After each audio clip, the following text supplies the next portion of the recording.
You're listening to Coffee and Culture on Talk 1260 and 103.7 KTRC, streaming at santafe.com. I'm your host this week. My name is Matthew Chase Daniel, and I'm talking with Louis Grachos and Kate Kitta, and who run Site Santa Fe, with a big team of other people, varying roles, everyone. Louis is in charge of the whole big picture, and Kate is in charge of fundraising and making, keeping the wheels on the bus. And it's now summertime, and the big annual show, there's shows throughout the year here at Site, but the big show is Teresita Fernandez and Robert Smithson. And so the big gala opening for that has just happened, and I've been through the show, and it's impressive and big and astounding, just even in how to ship that work and install that work of Teresita's. These fragile, huge charcoal maps and wall drawings, which I assume are made in collaboration with the team of preparators here. That's correct. Yeah, can you talk a little bit about that process, that show? Yes, it's well, the exhibition was it was a confluence of different things coming together. The excitement around Teresita Fernandez's work and evolution as an artist is longstanding with me. I met her in the early '90s and have been following her career. In fact, we did a Focus New Work show at Site Santa Fe in 2000 with her. Nice. Since then, she's gone on to some major accomplishments in terms of her exhibition history. She's in dozens and dozens of important museum collections. She's won a MacArthur that's good. award as well. That's my business plan. Yeah. My thing. It's a good one. It hasn't happened yet.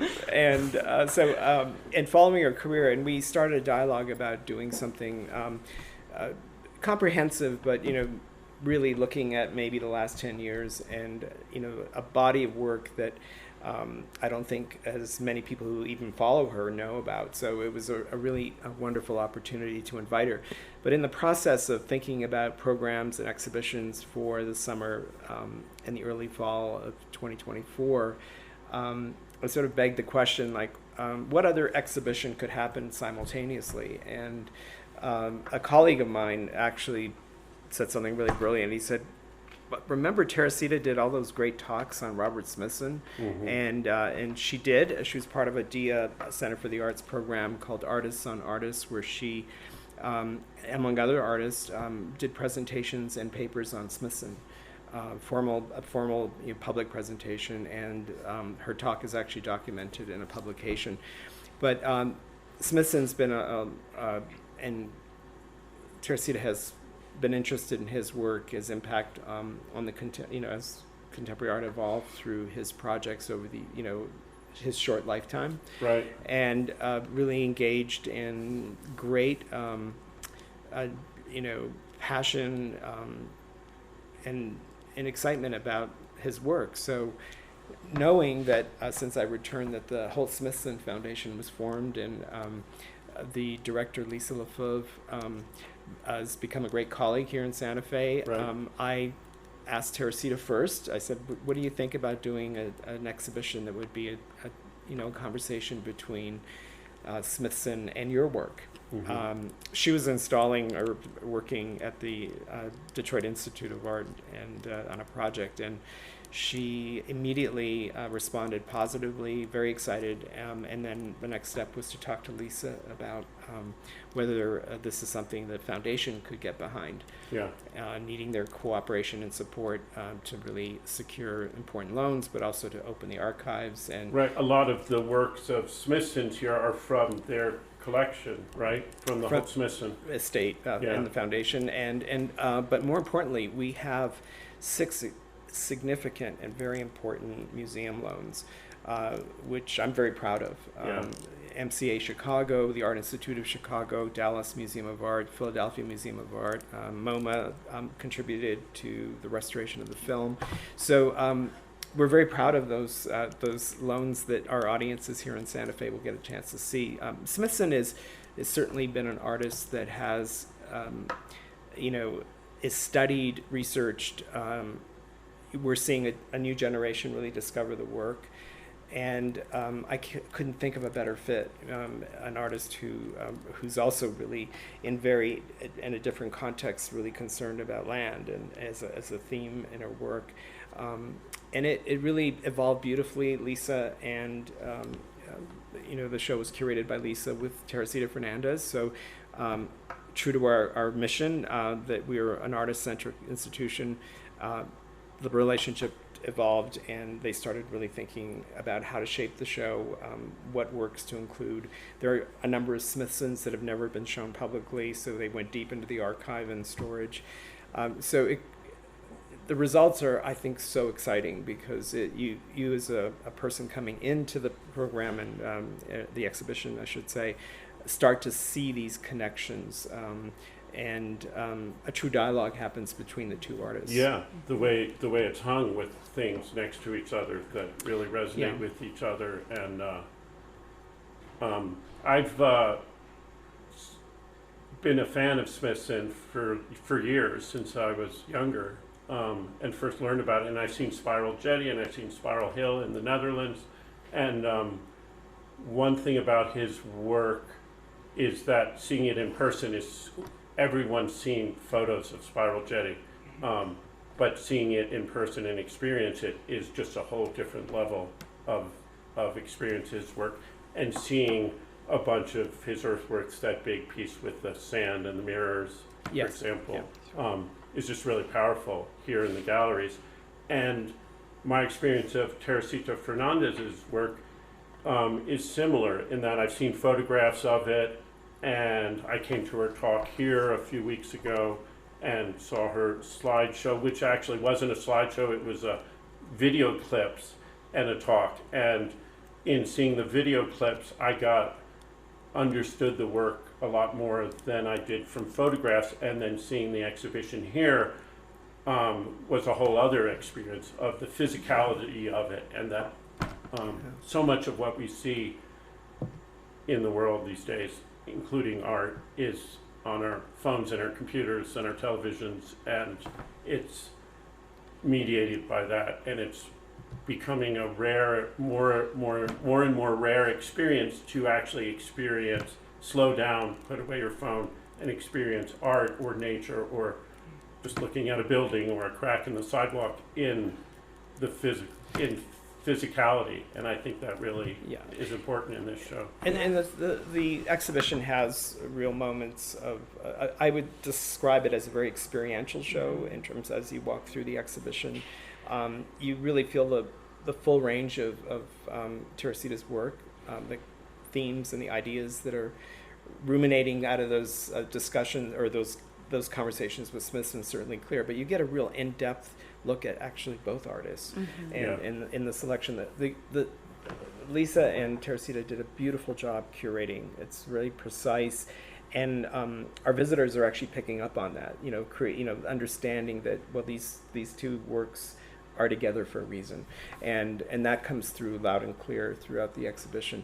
The installations that you refer to, yes, are very labor intensive. We, as you know, we have an incredible team, very talented, who went through a training with Teresita, and a specialist that she's worked with in terms of the detailing of how this installation works. I really, especially with one of the installations, I really see it very akin to Solowit's wall drawings and what it takes to do those. Literally a team of artists that are trained very, with great precision, and then they execute those drawings. I've seen one that we commissioned and acquired from Solowit late in his life that was installed at the Albright Knox, and it was just such an incredible process for us to see this installation, the installations go up. The process. Yeah, the process was very, very rich and exciting, and you really feel the complexity of Teresita's work in this show as you walk through it, the depth of it. Most people will comment on the materiality and how strong she is in how she understands her mediums, her Yeah. chosen mediums, and also a breakthrough film that she's presenting along with the show. Is a really interesting way to contextualize her thinking and so on. Yeah, we have to go to a break, but we'll be right back. I'm talking to Louis Grachos and Kate Kitta at Site Santa Fe. You're back listening to Coffee and Culture. We're on Talk 1260 and 103.7 KTRC, streaming at santafe.com. Podcasts of recent past shows and live streaming is also at santafe.com, and then older shows that I host are on my website, chasedaniel.com, and on your favorite podcast platform like Spotify or whatever. So you can see I only talk to interesting people about interesting things, and the people who produce this let me do whatever I want. So it makes it fun and interesting. So there's lots on there, including stuff over the last couple of years at Site, Pedro Reyes, Jeffrey Gibson, and I want to talk a little bit about the Jeffrey Gibson show as well, which was a wonderful show here, and then through that led to a collaboration with Portland Art Museum and to represent the United States at the Venice Biennale this year, which is a big honor and a big hoopla and a big whole lot of interesting stuff. And I didn't go, but I saw that a lot of people from your team went over there and were a part of it, which was wonderful to see. And then also students from IAIA, and it was like, from what I saw, it was this very, very important and serious, but also lighthearted and fun and celebratory in terms just of the composition, and the color was celebratory, but then the people and the involvement, and it was sort of like this indigenous takeover of joy, in Venice, in something that can often feel a little more stuffy or, is that?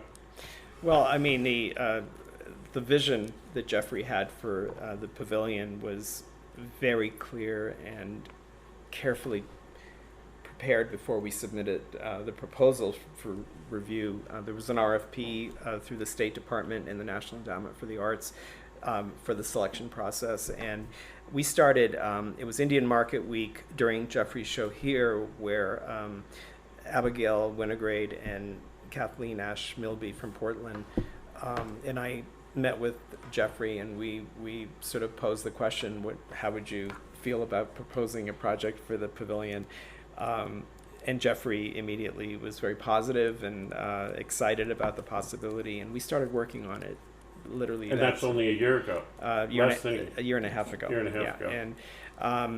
And the vision that he created through the process, it was really so clear. And what I'm so proud of is the idea that you start experiencing Jeffrey's pavilion before 200 yards before you get to it, with a four-quote sculpture that was intended to be activated by performers and the public in general, even if they were just sitting and resting. But he addressed the architecture, the sort of the Monticello reference of the Jeffersonian building, neoclassic building that he wanted to not conceal, but work with the architecture and adorn it. And so the design of the pavilion began on the exterior, and that required hand-painted murals. It required a lot of architecture, because when you work on Venice, you can't in any shape or form intrude into the building. You can't nail into the walls of the exterior, so we had to build walls. Then what I'm so proud of is our team here at Site Santa Fe were assigned the task. Jeffrey had worked with them and knew how enormously skilled they were and what they brought to the potential of doing all the hand-painted murals, which were all done here at Site Santa Fe in the workshop. And Wow. And we're really very proud of that, because that really resonated beautifully in terms of how visitors experience both the interior and the exterior. Jeffrey did 23 new pieces for the show. Just a remarkable achievement. and I think you caught on exactly what's so exciting about the show is it's rich and laced with content and history through the text and his phrases that he embeds in the work, but you leave the pavilion feeling very hopeful, and that was supported also by the opening week program where we had 26 jingle dress dancers that came from all parts of the United States, different nations, different tribes, and I think 4 singers and maybe 5 or 6 musicians for the performances, and the procession started at St. Marco's Square and came up to the Giardini into the Biennale and into the pavilion. A proud moment for me was when each and every performer identified themselves, who they were, where they were from, and it was just at that moment you realized that Jeffrey's vision was absolutely being realized, creating a clear understanding of Indigenous history in our country, and it really was done so poetically and with such great enthusiasm. So overall, we had over almost 200 people that in some shape or form worked on this exhibition. Wow. You brought up the fact that a lot of site folks were there during the opening, and it's true. Our installation team, 4, our exhibitions manager and 3 preparators, 4 altogether, or 4, were there for 6 weeks before the exhibition even opened, installing. They were in charge of it, and they did the most stunning job. It's really incredible. And then, like Louis said, there was almost 200 people that touched that project in one way or another, and it was just this huge collaborative team effort. It was really joyful and fun. Yeah, I remember when I interviewed him for this show, the title of his show here, or the piece, was The Body Electric, or I Sing the Body Electric, and I was preparing, and blah, blah, blah, so I didn't know him at all, and I was like, the title that comes from Whitman, and he's like, well, I'm aware of the Whitman, but it actually comes from the movie Fame. Yeah, exactly. From that song. And I just love both the depth of his work and his ability to embrace different cultural things, not just heavy, serious things that we think are important to address, but like he's drawing from pop culture and gay culture and all different things like that. And so I really appreciate that, and I thought that was music, very literature, history, yeah. And in terms of just funding a big project like that, Kate, I don't know if you can speak to that, because I know there's some stipend from the State Department, but not nearly enough to... not nearly enough, no.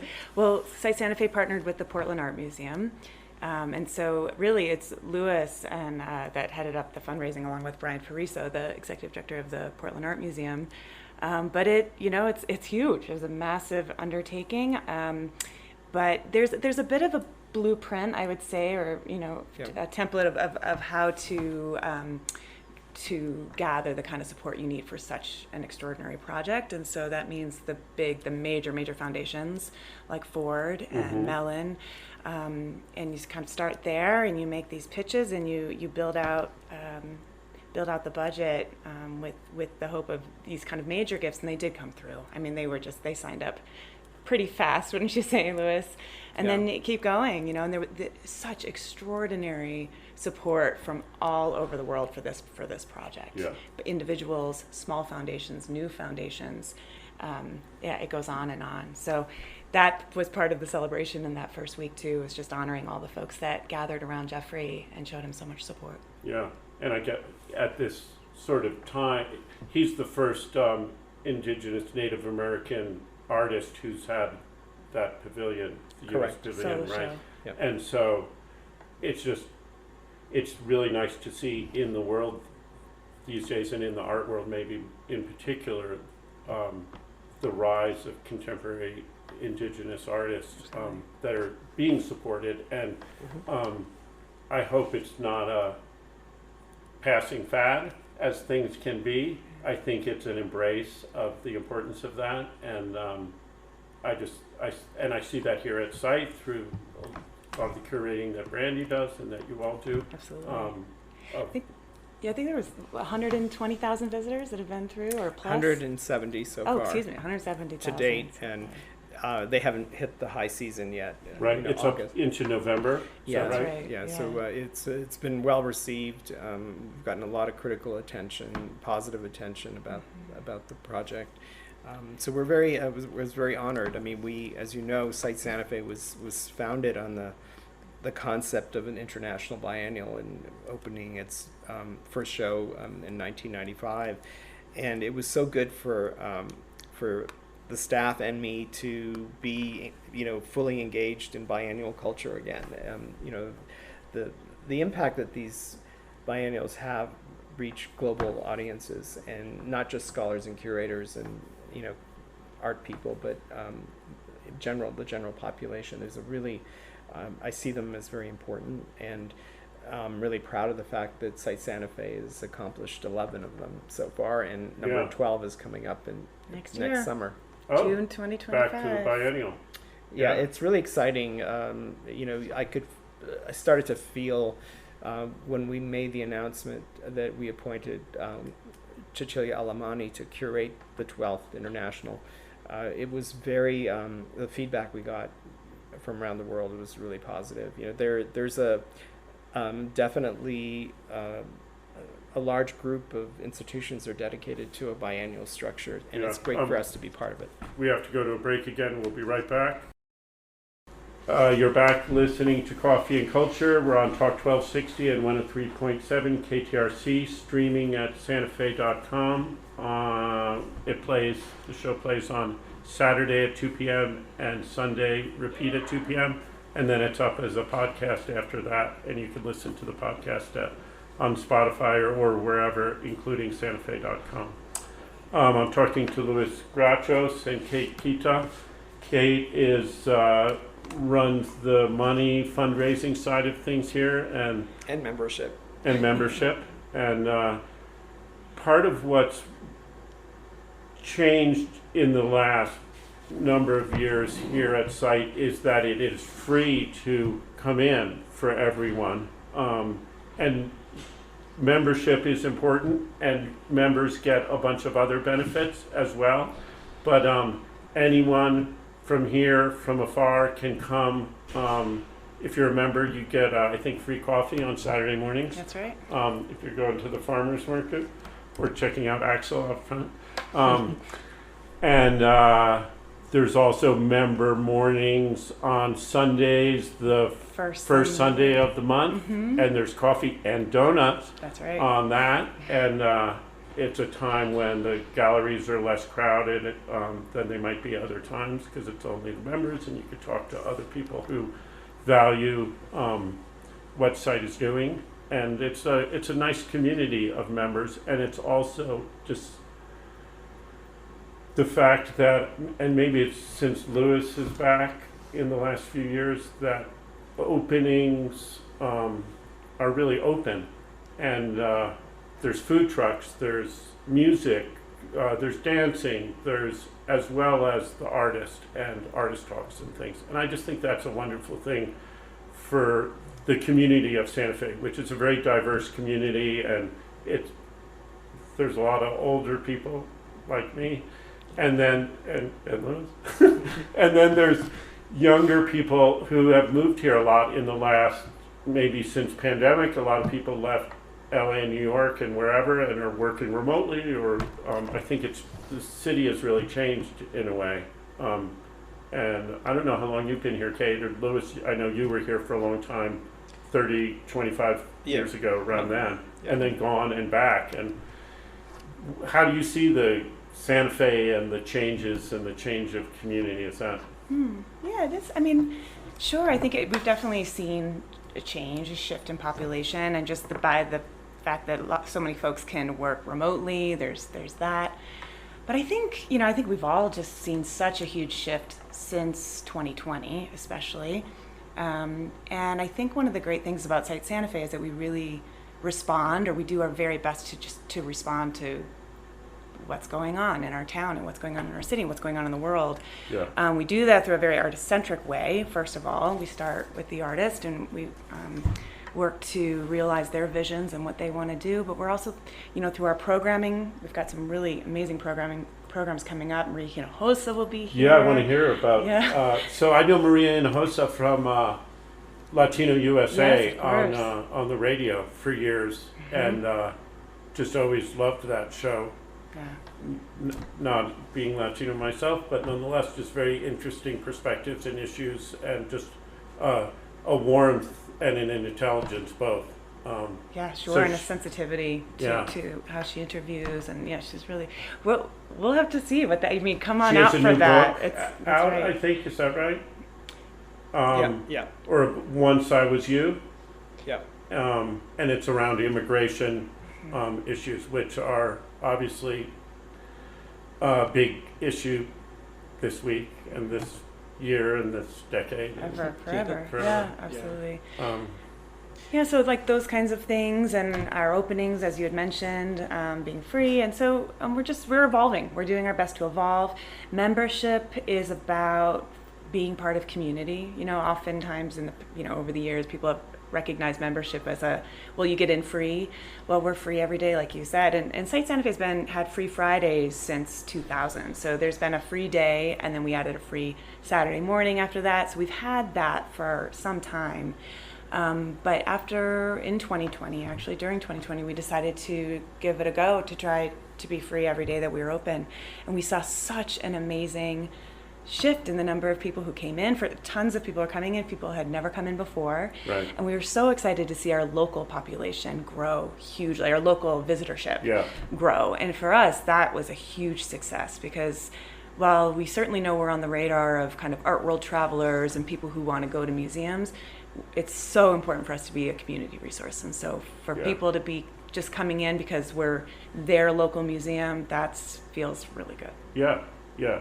And I often, if I go to New York and I go to the Met or something, and I pay whatever I pay to get in, and then I have this feeling like I should really look at a lot to get my $20 worth or whatever. And that I hate looking at art that way. And when my son was, he was young, maybe 11 or 12. We went to the Met in New York, just the two of us, and we walked through these halls of Greek vases and beheaded Greek statues, and he was just like, he just walking as fast as possible. And then we got into a room, and there was a bunch of engravings, and there was an Albrecht Dürer engraving, and he just absorbed it for 20 minutes, just looking at it and studying it and loving it. And then he was like, okay, I'm ready to go. And that was it. He saw that one piece. So having sight be free, like this show of Teresita Fernandez and Robert Smithson, it's not something that you should take in one. You can walk through it, and that's what I did. I walked through one time, and I got a sense of it. But then, even just this morning coming through to talk to you, Lewis was turning on the lights, and so I was in a room with that horizontal drawing that goes around, and it was dark, and then the lights came on and flickered off and back on, and it's just this beautiful experience of experience. So you can come into sight and look at one piece and go and come back. And I also think because that's so much what we do is not, you're not going to see a lot of what we've done in a book.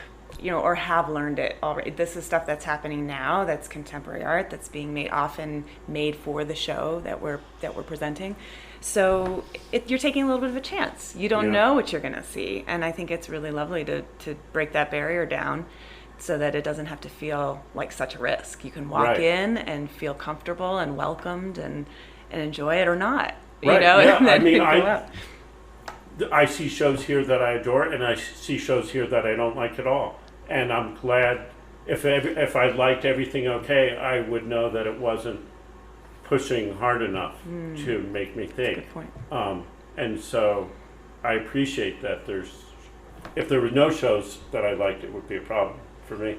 I wouldn't come back. But when some are just like totally engaging and get me, and others go off to the side and I don't get it, or I don't care, or whatever, I think that's a great combination, and I just appreciate that. Because Santa Fe is a wonderful town, but it's also a tourist town, and so a lot of the art here geared for sale and for for someone to come to Santa Fe, buy something that reminds them of their trip, and go home. And that's an important part of what art can be, but it's not all of what art can be. And so Site and many other places now in Santa Fe are pushing that and showing other work that's not like that. And I was looking at your other upcoming shows, Castles, who's doing these sort of performance, and maybe some of the works are like remnants of a performance. The work is created through performance. Castles uses their body as the medium for their work, and so that can translate in so many different ways.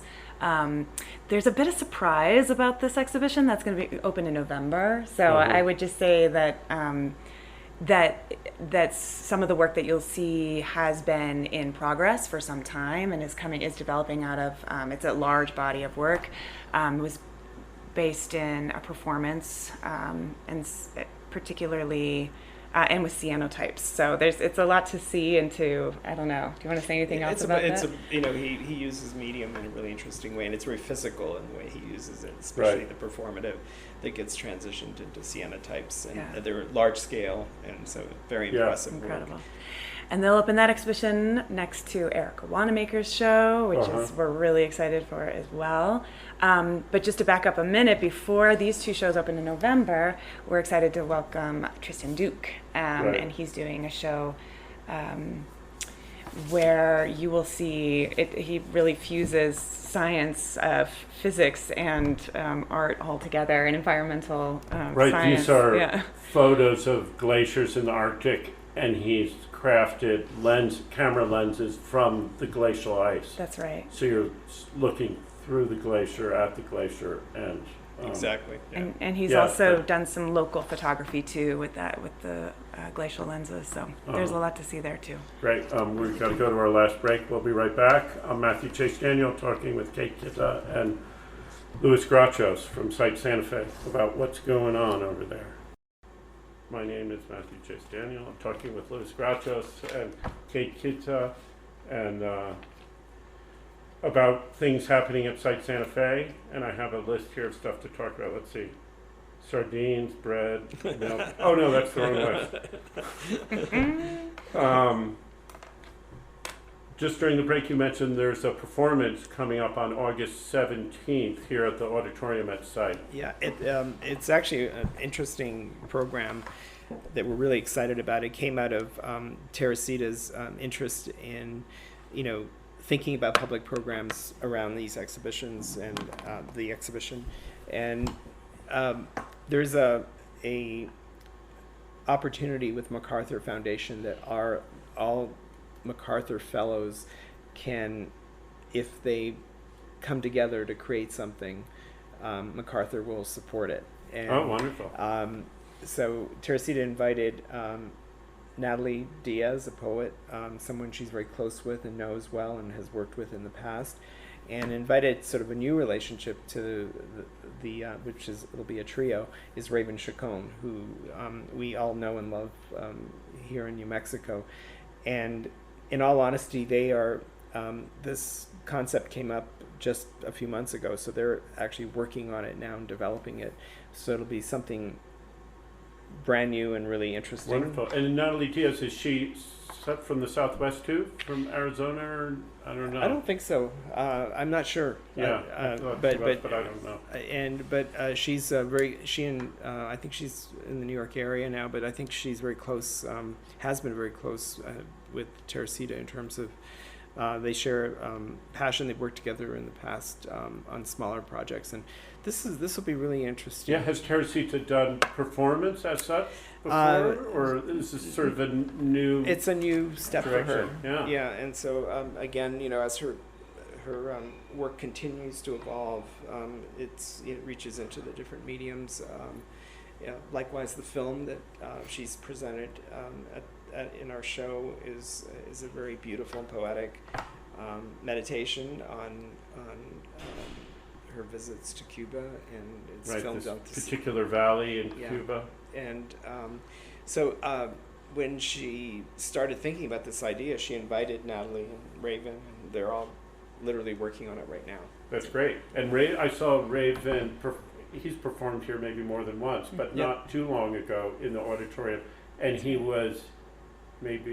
and Candace Hopkins were artists in residence at IAI or something, and they worked for a week with students and then did this performance with Laura Ortman. And Laura Ortman is also doing a thing that you all are supporting, which is called Healing a Church, on Friday, August 16th at the San Miguel Chapel. And that's Laura Ortman, Carlos Santisteban, and Marshall Trammell. And that'll, I'm sure, be a great experience, because that space, the sound in there, from what I know of her work. But anyway, the thing with Raven and Laura here was great. It was serious and funny, and I just loved how Raven was like presenting images from the Dakota Access Pipeline and sound from that, and it was casual in a way. It was a performance, but it felt very heartfelt and direct in the way he was talking. And then in the middle of it, some students came in and brought in food and saying, "Oh, sorry, we're late," and it was very funny. And he was talking also about Lloyd Kivanu and this structure of traditional native theater but then the whole performance was structured in the same structure that he was talking about, that Candace was talking about. So I just thought it was beautiful and unusual, and I think Raven has a talent for that, for engaging people and sort of turning things upside down. Yeah, it's going to be really unique. And in fact, both performances. And it's also exciting. The programming around Indian Market Week is just tremendous. And it's really, showcasing incredible talent throughout the country. And, it's good to be part of that. And it's also become, in art world terms, is becoming an important destination week for Santa Fe. So it's exciting to see colleagues coming in. Yeah. I just love even driving down Cerrillos Road and seeing lots of Native Americans driving down the street dressed up for market and everything. It's an influx of culture here that is great. And it's so important what happens downtown with SWAIA, but it's also growing. There's alternative performance, underground stuff happening off Trades West Road, and there's stuff here, and there's stuff up at the Audubon Center, and stuff at Pathways Festival up at Buffalo Thunder in Powake. So there's more. You have to be 3 or 4 people to go to all the things you want to go to. So That's true. I want to talk a little bit more about Robert Smithson. I was just reading. Like I said before, I've known his work for a long time, but I've just recently read some of his stuff. And one of the things was about the anti-monuments, or the monuments of Passaic, New Jersey, or something, which was published in Art Forum in the 68 or 67, something around then. And he's a great writer, and so much of what he says is so relevant in the art dialogue. And then, and I hadn't read his stuff before, I'd just seen his stuff. And then there's work here, and then also I was looking on the web of like a trip through Mexico, through the Yucatan, with mirrors, and setting up these mirrors in the landscape and photographing them. And there are these ephemeral land art installations in a way, or mirror displacements, as he calls them. And there's a resonance with Teresita's work, which she talked about in that too, where when you're looking at her work, she has these some of the works have these little cubed mirrors that are both creating a pattern and a wall drawing sort of, but also showing you yourself and showing you what's behind you. And it's also there are a couple of moments in the exhibition where you see those connections and that dialogue happening, that conversation happening. between the works. And it's, this recent body of work with Teresita, where she's really looking at land in a very interesting way. And it's just to quote her, it's like the land you see and the land you don't see in terms of the scape. Right. And in that series that Smithson did in the Yucatan in relationship to that charred tropical forest with the reflective surfaces coming out is a really interesting moment in the exhibition, where you can see a dialogue happening between the two artists. Smithson's an incredibly complex person. He died prematurely in an airplane accident. And writings, and the other thing I would say that's a great discovery in this show is his drawings. Yeah. And it's some of those eccentric sort of what we call, we shouldn't, but we call them the very cosmic-like drawings that he's done. There's some nice surprises for people. It was one of his talents, drawing and writing, and, yeah. and both in sync with one another. And you sort of see that in this exhibition, right? Yeah, and some of the drawings are like drawings as art, and others are drawings as like, here's an idea, and it's a quick sketch with words and stuff. Some weird island. Yep. Factory. I don't know what that. The island drawings are amazing, and they connect beautifully with again a very straightforward dialogue with Teresita's focus on the Caribbean, and she grew up in Miami, so the idea of islands is really interesting. I think as a student and as she researched Smithson, she was really interested in those drawings. Yeah. So good moments in the show. Yeah, I years ago, when maybe I was a teenager, or there was an article in Rolling Stone magazine about Jim Morrison, and it said, Jim Morrison, he's hot, he's sexy, and he's dead. And it was long, it was 10 or 15 years after he had died. And what they're talking about is how, because he died young, he's sort of immortalized as this young, creative force, and beautiful. And in reading Smithson and stuff, I was reminded of that, how it is to be sort of in this expanding arc. He was 35 or so, I think, when he passed, and have that cut off, and how we absorb that is just sort of interesting. Yeah, I mean, I guess one of the things that this show will do is introduce Smithson and Teresita to a whole new audience, and that's exciting for us at Site Santa Fe. And I think for Smithson, even though I think you pointed out early that we know the work, we read the history books, his writings that have been published, but he's not an artist that you often see, and I would even say the museums that own these great pieces that we borrowed for this exhibition are not often on display. So it's a very unique opportunity for our visitors to really experience, and you get a really great sense of who Smithson was. The playfulness, the drawings that are consciously fun and exploring, and you see his mind sort of expanding, his research and investigation to different belief systems. Those are things that outside of Smithson that most people don't see. I mean, I think you're right. Most of the art worlds go right to Spiral Jetty as the one important iconic project that he completed. But as an artist, he was complex and very unique, and even though he's often categorized in that whole arena of land artists, he stood apart in a way, and he did have, I've talked to Lisa about artists of his time, his peers that he engaged with, and we know that he had some relationship with Walter de Maria, obviously Nancy Holt. Right. So he wasn't working in isolation, but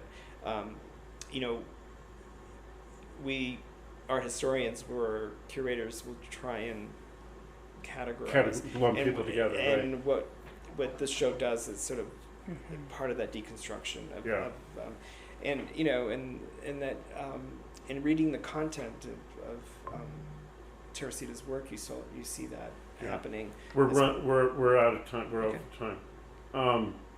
We could go on for a long time, but the radio won't play it. Okay. So thank Thank you you. both so much. Thank you. Thanks for the opportunity. That was great.